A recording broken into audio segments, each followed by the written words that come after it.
ప్రపంచాన్ని ఏలేటటువంటి శక్తి కలిగిన జిఎంఆర్ సంస్థ ఆ పుట్టుక మన శ్రీకాకుళం జిల్లాలోనే జరిగిందనేది కూడా మనం అందరం కూడా గర్వించదగ్గ విషయం. ఇలాగే ఏ రంగమైనా తీసుకోండి, మన శాస్త్రీయ రంగం గాని, లేకపోతే సాహిత్య రంగం గాని, మరి లేకపోతే మనకి ఆర్మీలో కూడా ఈ రోజు చూస్తే అత్యధికమైనటువంటి జనాభా మన శ్రీకాకుళం జిల్లా నుంచి దేశ రక్షణ కోసం ఈ రోజు కృషి చేస్తున్నారు.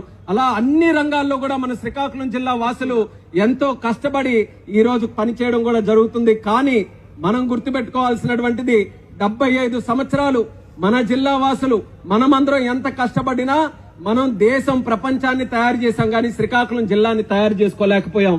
దుబాయ్ తయారైందనంటే మన శ్రీకాకుళం జిల్లా వాసులు, దేశంలో పెద్ద పెద్ద నగరాలు తయారయ్యాయనంటే శ్రీకాకుళం జిల్లా వాసులు. ఈ రోజుకి కూడా సింగపూర్ నగరానికి వెళ్తే అక్కడ ఎవరు పని చేస్తున్నారనంటే కనబడేది మన శ్రీకాకుళం జిల్లా వాసులు. అంటే మనం జిల్లా వదిలి ప్రపంచాలు దాటుకొని ప్రపంచంలో ఉన్నటువంటి నగరాలన్నీ కూడా నిర్మిస్తున్నాం. ఇక ఆ సమయం అయిపోయింది. ఇక నుంచి మనం నిర్మించాల్సినటువంటిది మన బంగారం అయినటువంటి శ్రీకాకుళం జిల్లా భవిష్యత్ అని ఇక్కడ ఉన్నటువంటి ప్రతి ఒక్క సిక్కోలు జిల్లా వాసి కూడా తెలుసుకోవాలి. సంఖ్యలో రావాలనేటటువంటి సంకల్పంతో ముందుకెళ్తున్నాం. పోర్టుని నిర్మించుకుంటున్నాం, మరో ప్రధానమైన హైవే తీసుకొని వస్తున్నాం. మనకి టైటానియం కాంప్లెక్స్ అని, పెద్ద పెద్ద ఇండస్ట్రీస్ అని, లేకపోతే గ్రీన్ ఎనర్జీ అని, గ్రీన్ హైడ్రోజన్ అని, ఇటువంటి పెద్ద పెద్ద పెట్టుబడులు ఉండేటటువంటి ఆలోచనలతో ఈ జిల్లాని ముందుకు నడిపించాలనంటే అది కేవలం ప్రభుత్వాలు పెట్టేటటువంటి సంతకాల వల్ల కాదు, మీ గుండెల్లో నుంచి వచ్చేటటువంటి అభిమానం వల్ల, మీ కష్టం వల్ల ఈ జిల్లా మళ్ళీ ముందుకు నడవబోతుందన్నది ప్రతి ఒక్కరు కూడా మరొకసారి తెలుసుకోవాలి. ఈ రోజు బ్రహ్మాండమైనటువంటి అవకాశం.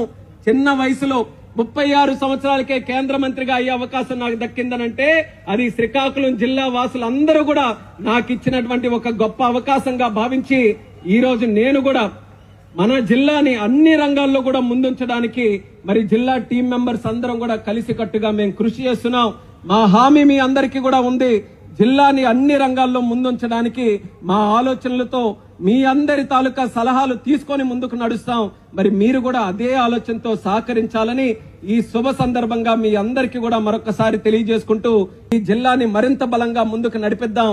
ఆ బలం, ఆ సంకల్పం ఈ యొక్క వేదిక ద్వారా ప్రతి ఒక్కరు కూడా పొందాలని సందర్భంగా తెలియజేసుకుంటూ, అలాగే 79వ సంవత్సర స్వాతంత్ర దినోత్సవ శుభాకాంక్షలు కూడా మీ అందరికీ కూడా ఈ సందర్భంగా తెలియజేసుకుంటున్నాను. ఈ రెండు మనకు కలిసికట్టుగా రావడం, మన బాధ్యతను మనం గుర్తు చేసుకొని జిల్లా అభివృద్ధికి అందరూ కూడా కంకణం కట్టుకొని కృషి చేయాలని వేదిక